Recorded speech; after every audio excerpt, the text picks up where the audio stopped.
Strokes థీరంలో statement చూద్దామా. Integration of C M dx plus N dy is equal to integration of S curl F bar into N bar ds. ఇది integration of S curl F bar into N bar ds ని ఎట్లా రాస్తాము? Double integration of curl F bar into N bar into dx dy by N bar into K bar. అంటే ఇక్కడ ఏంది, ఈ యొక్క strokes theorem statement ప్రకారం ఏమిటంటే that is total line integral is equal to surface integral. Here in strokes theorem total line integral is equal to total surface integral, where n bar is unit normal vector to the given surface. ఇది strokes theorem యొక్క statement.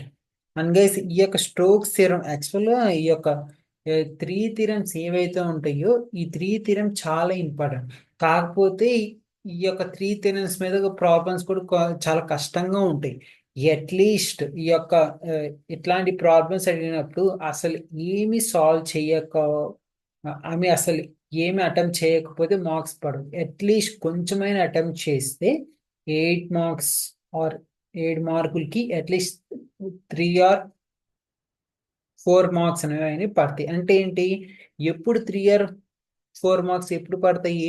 మొత్తం solve చేయలేకపోయినా at least కొంచెం problem అయినా solve చేస్తే ఈ యొక్క 3 are 4 marks అనేవి పడతాయి. ఓకేనా? అట్లీస్ట్ స్టార్టింగ్ కొంచెమైనా అసలు ఎక్కడి వరకు సాల్వ్ చేయాలని చూద్దాం ఎగ్జాంపుల్స్ ద్వారా. ఓకేనా? అంటే ఈ ఎగ్జాంపుల్స్ ఇంకా చాలా ఉంటాయి. ఈ యొక్క అన్ని ఎగ్జాంపుల్స్ అయితే కంపల్సరీ కన్ఫ్యూజ్ అవుతారు మీరు. అట్లీస్ట్ 2 ఎగ్జాంపుల్స్ అయినా ఎక్స్ప్లెయిన్ చేస్తాం. ఓకేనా? Verify strokes theorem for F bar is equal to X square I bar plus xy j bar around the square in z is equal to 0 plane whose sides are along the lines x is equal to 0, y is equal to 0, x is equal to 1, y is equal to 1. దీనిని ఎలా ఇస్తారంటే x is equal to 0, y is equal to 0, x is equal to a, y is equal to a. ఇట్లయినా ఇవ్వచ్చు, ఎలా అయినా ఇవ్వచ్చు. Question అనేది ఎలా అంటే ఇక్కడ ఏంది, వాల్యూస్ ఎలా అయినా చేంజ్ చేసి ఇవ్వచ్చు. కాకపోతే ప్రాబ్లం అనేది అది. Given F bar is equal to X square I bar plus xy j bar. And according to Stokes theory ఒక స్టేట్మెంట్ ఏంటిది? Integration of C M dx plus N dy is equal to double integration of curl F bar into N bar into curl F bar into N bar dx dy by N bar into K bar. అంటే ఏంటిది?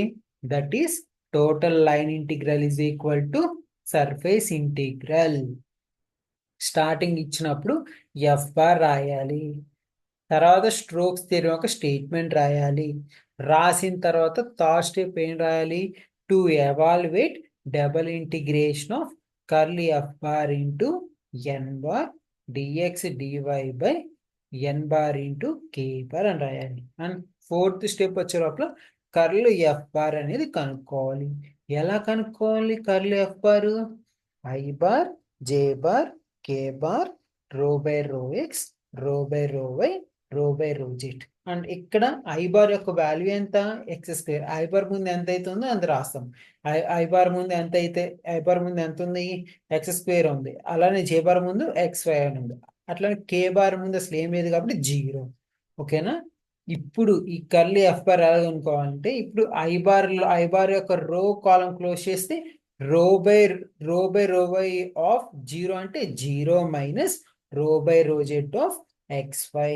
అలానే minus J into, అంటే ఇక్కడ ఏంది plus minus plus కదా, minus J into జే ఒక రో కాలం close చేస్తే 0 minus rho by rho Z of X square. అలానే plus K into rho by rho X of xy minus rho by rho Y of X square. ఇట్లా కనుక్కోవాలి.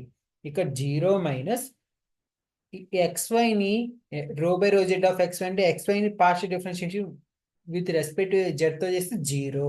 అలానే minus Z bar into 0 minus X స్క్వేర్ని rho by rho Z of x square అంటే 0. అలానే plus K bar into rho by rho X of xy అంటే ఇక్కడ xyని xతో చేస్తున్నప్పుడు ఎంత ఉంటుంది, y అనేది ఉంటుంది. Minus rho by rho Y of x square అంటే 0. Therefore curl F bar is equal to Y K bar. Curl F bar. ఓకేనా guys? అసలు ఏమీ రాకపోయినా అట్లీస్ట్ ప్రాబ్లం ఇంతవరకు సాల్వ్ చేసిన మీకు 3 or 4 మార్క్స్ అనేవి ఈజీగా పడుతుంది. ఆల్రెడీ గ్రీన్స్ థీరంలో అయినా, స్ట్రోక్స్ థీరంలో అయినా, గాస్ డైవర్జెన్స్ థీరంలో అయినా ఆల్రెడీ మీకు చెప్పిన అసలు ఏమి రాకపోయినా అట్లీస్ట్ ఇంతవరకు అయినా ప్రాబ్లం మీరు సాల్వ్ చేయగలిగితే అట్లీస్ట్ 3 or 4 మార్క్స్ అనేవి పడుతుంది. ఓకేనా? ఓకేనా? ఇప్పుడేంటి, కర్ల్ ఎఫ్ బార్ ఎంత వచ్చింది, వై బార్ కే బార్ వచ్చింది. ఇక్కడ స్ట్రోక్ థియరంలో ఏంటంటే స్టార్టింగ్ మనం ఆర్హెచ్ఎస్ ని ప్రూవ్ చేస్తున్నాం, ఆర్హెచ్ఎస్ వాల్యూ కనుక్కుంటాం, దాని తర్వాత ఎల్హెచ్ఎస్ వాల్యూ అనేది కనుక్కుంటున్నాం. అలా ఎందుకు కనుక్కుంటున్నాం అంటే ఆర్హెచ్ఎస్ లో కర్ల్ ఎఫ్ బార్ కనుక్కుంటాం కదా, అట్లీస్ట్ స్టార్టింగ్ ఎల్హెచ్ఎస్ తో కాకపోయినా ఇట్లా ఆర్హెచ్ఎస్ తో కనుక్కున్నాం అనుకో, అట్లీస్ట్ ఇక్కడ కర్ల్ ఎఫ్ బార్ అయినా సాల్వ్ చేశాడు కదా అని అట్లీస్ట్ మనకి 3 or 4 మార్క్స్ అనేవి పడే ఛాన్సెస్ ఉంటాయి. కాబట్టి ఇక్కడ అట్లా తీసుకున్నాను. ఎట్లా చేసుకోవచ్చు, ఎల్హెచ్ఎస్ అయినా ప్రూవ్ చేసుకోవచ్చు, ఆర్హెచ్ఎస్ అయినా పోవచ్చు. కాకపోతే ఇక్కడ కర్ల్ ఎఫ్ బార్ ఉంది కాబట్టి ఇదైనా సాల్వ్ చేశాడు, కొంచెం మార్క్స్ వేద్దామనే ఉద్దేశంతో ఎలా ఉంటుంది. ఓకేనా? కర్ల్ ఎఫ్ బార్ ఎంత వచ్చింది, Y K bar. Okay, curl F bar Y K bar. Curl F bar అనేది వచ్చింది N bar into dx by D bar by N bar into K bar. ఇక్కడ స్ట్రోక్ థియరంలో ఎన్ బార్ ని K bar గా assume చేసుకుంటాము. That N bar is equal to K bar అని assume చేసుకుంటాం. దాని ప్రకారం curl F bar into N bar ఏమవుతుంది, Y K bar into K bar. K bar into K bar యొక్క value ఎంత అవుతుంది, 1 అవుతుంది. Therefore curl F bar into N bar is equal to why.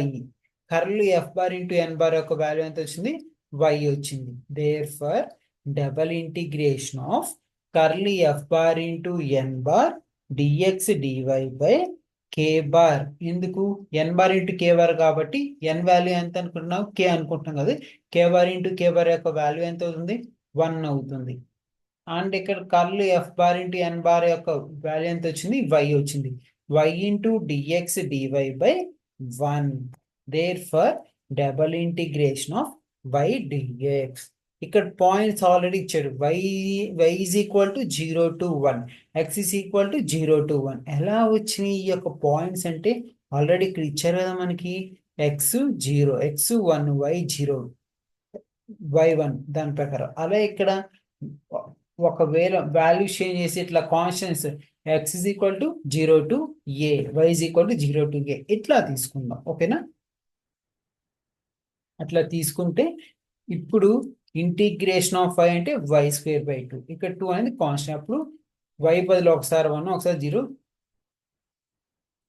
0 అనేది substitute చేస్తాం. అప్పుడు ఎంత ఉంటుంది, 1/2 డిఎక్స్. దీనికి ఇంటిగ్రేషన్ చేస్తే ఎక్స్ ఉంటుంది.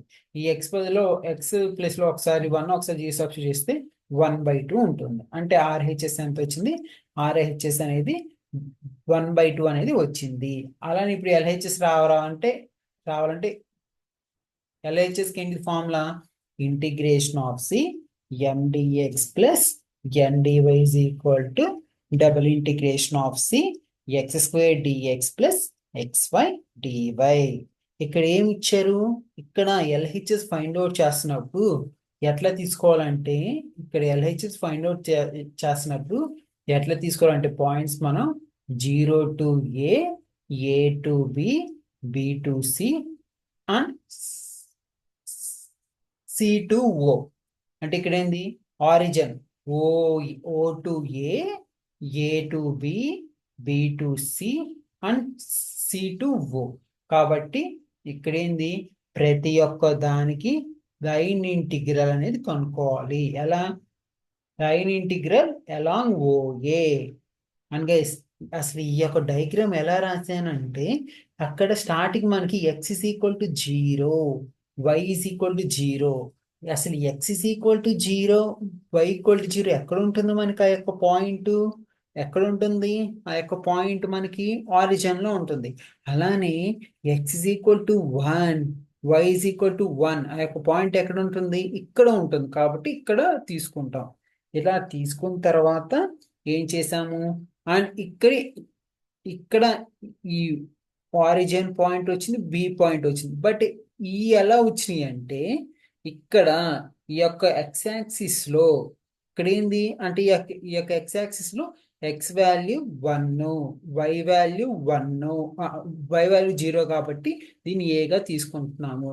అలానే ఇక్కడ ఈ యొక్క వై యాక్సిస్ లో ఎక్స్ వాల్యూ 0, వై వాల్యూ 1 కాబట్టి ఎట్లా తీసుకున్నాం. ఓకే, ఇప్పుడు ఏంది ఆర్హెచ్ఎస్ కనుక్కున్నాం. ఎల్హెచ్ఎస్ కనుక్కోవాలంటే ఎట్లా కనుక్కోవాలి?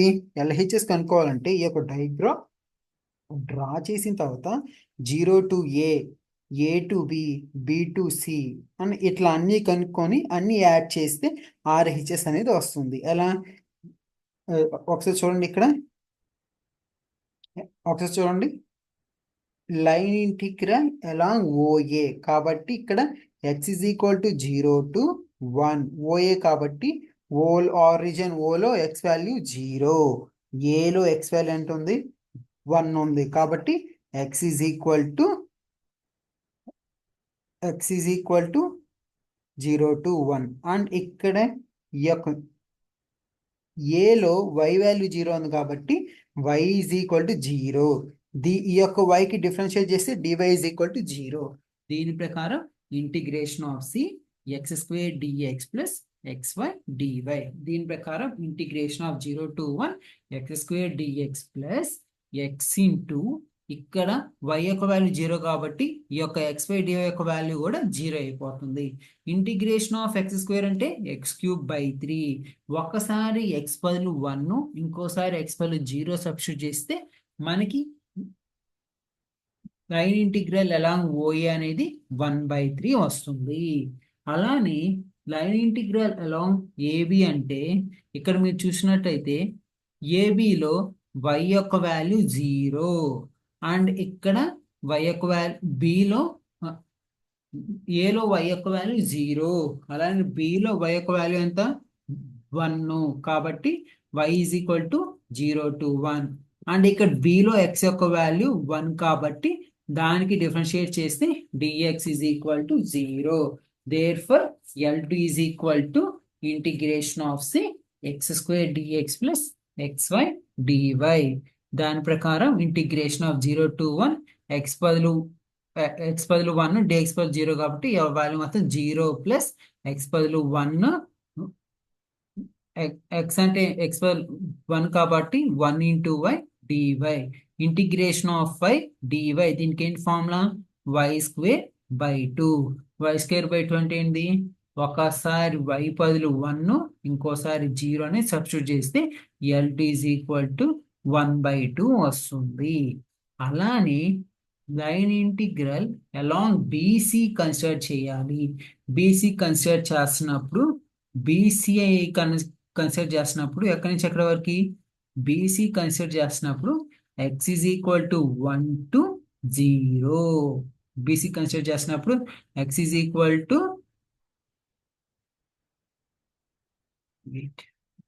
బీసీ కన్సిడర్ చేసినప్పుడు x is equal to 1 to 0 and ఇక్కడ x is equal to 1 to 0 and ఇక్కడ సిలో y యొక్క వాల్యూ ఎంత? 1 కాబట్టి x is equal to 1 to 0 then and y is equal to 1 అలా కన్సిడర్ చేస్తే మనకి ఇప్పుడు ఏంది? y ఈక్వల్ టు 1, y బదులు 1 dy బదులు 0 సబ్స్టిట్యూట్ చేస్తే integration of 1 to 0 x² into dx plus x value ఎంత? x ఇంటూ y యొక్క వాల్యూ 1, dy యొక్క వాల్యూ 0 కాబట్టి హోల్ 0 x² dx ప్లస్ 0 అంటే ఏంటి? x³/3 1, 0. దేర్ఫోర్ L3 ఎంత వచ్చింది? -1/3. అలానే లైన్ ఇంటిగ్రల్ అలాంగ్ CO కనుక్కోవాలి. ఇక్కడ ఏంది? ఇక్కడ ఎలాంగ్ సిఓ అంటే y యొక్క వాల్యూ 1, x యొక్క y యొక్క వాల్యూ ఎక్కడి నుంచి ఎక్కడి వరకు 1 నుంచి 0 వరకు. అండ్ ఇందులో x యొక్క వాల్యూ ఎంత 0. ఇక్కడ y యొక్క వాల్యూ ఎక్కడి నుంచి ఎక్కడి వరకు 1 నుంచి 0 వరకు. అండ్ x యొక్క వాల్యూ 0, dx యొక్క వాల్యూ 0. దీని ప్రకారం integration of the x² dx plus xy dy. ఇప్పుడు ఏంది x బదులు 0, dx బదులు 0. ఇక్కడ ఈ యొక్క వాల్యూ మొత్తం 0 అయిపోతుంది. ఇక్కడ కూడా x ఉంది కాబట్టి 0 అయిపోతుంది. అప్పుడు ఏమొస్తుంది L4 అనేది 0. ఇప్పుడు మనకి టోటల్ లైన్ ఇంటిగ్రల్ కావాలంటే L1 is equal to L1 L1 plus L2 plus L3 plus L4 అన్ని క్యాలిక్యులేట్ చేస్తే 1/2. LHS 1/2 వచ్చింది, RHS 1/2. Therefore LHS is equal to RHS. ఇట్లా స్టోక్స్ థీరం అనేది సాల్వ్ చేయాలి. ఓకేనా? ఎగ్జాంపుల్ 2 చూడండి. Verify Stokes theorem for F bar is equal to xi bar plus yj bar plus zk bar over the upper half of the sphere x square plus y square plus z square is equal to 1 projected in xy plane. ఇక్కడ ఏమి ఇచ్చారు మనకి? Verify strokes theorem for F bar is equal to xi bar plus yj bar plus zk bar over the upper half of the sphere x square plus y square plus z square is equal to 1 projected in the xy plane. Given ఏంటిది? Given F bar is equal to xi bar plus yj bar plus zk bar. According to Stokes theorem ఒక statement ఏంటిది? Integration of C mdx plus ndy is equal to double integration of curl f bar into n bar dx dy by n bar into k bar. Therefore, total line integral is equal to surface integral. Okay, RHS తీసుకుంటాం. ఎందుకు RHS? At least curl అయినా solve చేస్తే curl అయినా అక్కడ దాకైనా solve చేసాం అనుకో, at least 3 are 3 అయినా 4 అయినా మార్కులు, 3 మార్కులైనా 4 మార్కులైనా వస్తాయి కదా, అట్లీస్ట్ ఇంతవరకైనా సాల్వ్ చేస్తాయి. కాబట్టి to evaluate double integration of curl F bar into N bar dx dy by N bar into K bar. Curl F bar అంటే I bar J bar K bar rho by rho X rho by rho Y rho by rho Z X Y Z. ఇట్లా solve చేస్తే I bar into rho by rho Y of Z minus rho by rho z of y minus j bar into rho by rho x of z minus rho by rho z of x plus k bar into rho by rho by rho x of y minus rho by rho y of x. ఇలా solve చేస్తే ఇక్కడ మొత్తం యొక్క ఇక్కడ z rho by rho y of z అంటే z ని y తో partial differentiate చేస్తాం కాబట్టి 0. ఇట్లా అన్ని ఇట్లా ఇక్కడ y ని రో by rho Z of y అంటే y ని z తో చేస్తాం కాబట్టి 0. అలానే ఇక్కడ rho by rho X of z అంటే x z ని x డిఫరెంట్ పార్షియల్ డిఫరెన్షియేట్ చేస్తున్నాం 0. ఇట్లా మొత్తం 0 అయిపోతుంది. దేర్ఫోర్ కర్ల్ ఎఫ్ బార్ యొక్క వాల్యూ ఎంత? 0. And N bar is equal to K bar అని అనుకుంటాము. Therefore double integration of curl F bar into N bar dx dy by K bar. ఇక్కడ ఎందుకు N bar into K bar కాబట్టి ఇక్కడ N bar బదులు K bar substitute చేస్తే కే bar into K bar ఎంత వస్తుంది? దాని యొక్క వాల్యూ 1 వస్తుంది. దేర్ఫోర్ 0 ఇంటూ డిఎక్స్ డివైజీ ఎంత అవుతుంది? ఈ యొక్క వాల్యూ 0 వస్తుంది. Therefore RHS is equal to 0. ఇప్పుడు అదే విధంగా మనం ఎల్హెచ్ఎస్ అనేది ప్రూవ్ చేయాలి. ఓకేనా? ఎల్హెచ్ఎస్ ఏమిటిది? LHS is equal to integration of C x dx plus y dy plus z dz is plus z dz. Here it is projected. Question lo em icharu? It is projected in xy plane. ఇది xy plane లో project అయ్యి ఉందని ఇచ్చారు. అప్పుడు ఇట్లాంటి cases లో z value 0 అవుతుంది. z value 0 అయితే జెడ్ డిజెడ్ అంటే 0 ఇంటూ డిజెడ్ అంటే 0. అప్పుడు ఏముంటుంది, integration of C x dx plus y dy అనేది ఉంటుంది. అంతేకాకుండా ఇక్కడ given curve is a circle. అసలు యాక్చువల్గా అసలు ఏమి ఇచ్చారంటే మనకి ఎక్స్ స్క్వేర్ ప్లస్, ఒకసారి క్వశ్చన్లో చూడండి, x square plus y square plus z square is equal to 1. ఇక్కడ ఎక్స్వై ప్లేన్ మీద ప్రొజెక్ట్ అయ్యి ఉందంటే జెడ్ వాల్యూ 0 కాబట్టి జెడ్ స్క్వేర్ అంటే 0. ఓకే, అండ్ దాని ప్రకారం జెడ్ వాల్యూ అనేది 0 అవుతుంది. Therefore here it is projected in xy plane, then z is equal to 0. కాబట్టి given curve is a circle, x square plus y square is equal to 1. And ఇక్కడ ఏం చేయాలంటే ఈ ఇచ్చిన కర్వ్ సర్కిల్ కాబట్టి put x బదులు cos theta substitute చేయాలి, y బదులు సైన్ థీటా సబ్స్టిట్యూట్ చేయాలి. ఈ x is equal to cos theta, దీనికి డిఫరెన్షియేట్ చేస్తే dx is equal to minus sine theta d theta. అలానే Y is equal to sine theta ఉంది కదా, దీనికి డిఫరెన్షియేట్ చేస్తే dy is equal to cos theta d theta. ఇప్పుడు ఏదైతే పైన ఉంది ఈక్వేషన్,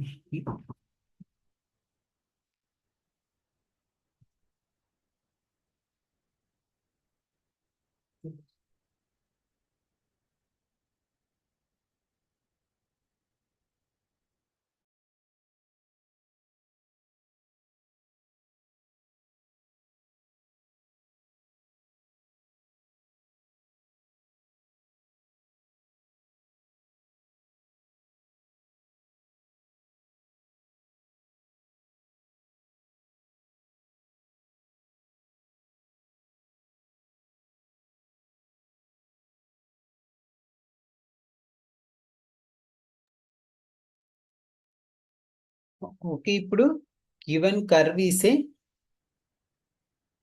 ఇచ్చిన కర్వ్ అనేది సర్కిల్. ఎందుకంటే జెడ్ ఈజ్ ఈక్వల్ 0 కాబట్టి జెడ్ స్క్వేర్ కూడా 0. అప్పుడు ఎంత ఉంటుంది, x square plus y square is equal to 1. ఇక్కడ ఎక్స్ బదులు కాస్ థీటా, డిఎక్స్ అయితే minus sine theta d theta, y అంటే సైన్ థీటా, డివై అంటే కాస్ థీటా డి థీటా. ఆ above equation x dx plus y dy ఏదైతే ఉందో అందులో x బదులు కాస్ థీటా, వై బదులు సైన్ థీటా, డిఎక్స్ డివై అనేది సబ్స్టిట్యూట్ చేస్తాం. అప్పుడు ఎంత ఉంటుంది మనకి, అండ్ ఇక్కడ ఇంటిగ్రేషన్ ఆఫ్ 0 to 2π తీసుకోవాలి. ఎందుకంటే ఇచ్చిన కర్వ్ అనేది సర్కిల్ కాబట్టి ఇంటిగ్రేషన్ ఆఫ్ 0 to 2π అనేది తీసుకుంటాము. దీని ప్రకారం cos theta into minus sine theta d theta plus sine theta into cos theta d theta. దీని ప్రకారం minus sine theta cos theta plus cos theta sine theta d theta, అంటే ఈ యొక్క value 0 అయిపోతుంది. Therefore RH, therefore okay, ఇది RH, ఇది LHS కూడా 0 వచ్చింది కాబట్టి therefore LHS is equal to RHS.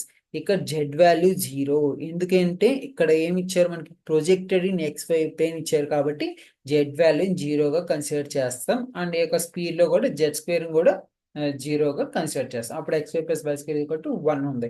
అది ఎట్లా తీసుకుంటాము, ఎప్పుడైతే జెడ్ 0 సబ్స్టిట్యూట్ చేస్తామో ఆ యొక్క ఇచ్చిన కర్వ్ అనేది సర్కిల్ గా ట్రీట్ చేస్తాం. ఇట్లా గైస్ స్ట్రోక్స్ థియరమ్ మీద ప్రాబ్లమ్స్ అట్లీస్ట్ రాకపోయినా కర్ల్ వర్క్ అయినా సాల్వ్ చేయండి. ఎప్పుడైతే ఈ యొక్క కర్ల్ వర్క్ యొక్క సాల్వ్ చేస్తారో మీకు అట్లీస్ట్ 3 or 4 మార్క్స్ అనేవి పడుతాయి. ఆ మొత్తం వస్తే మొత్తం సాల్వ్ చేయడానికి ట్రై చేయండి. ఇన్ కేసు రాకపోతే అట్లీస్ట్ కర్వ్ వర్క్ అని ట్రై చేసి దాని తర్వాత ఏదో వచ్చినట్టు ఏదో ఒకటి సాల్వ్ చేయండి. ఇట్లా ఓకేనా గైస్, ఇట్లా స్టోక్స్ థియరమ్ మీద ఏదైనా ప్రాబ్లం ఇస్తే ఇట్లా సాల్వ్ చేయండి.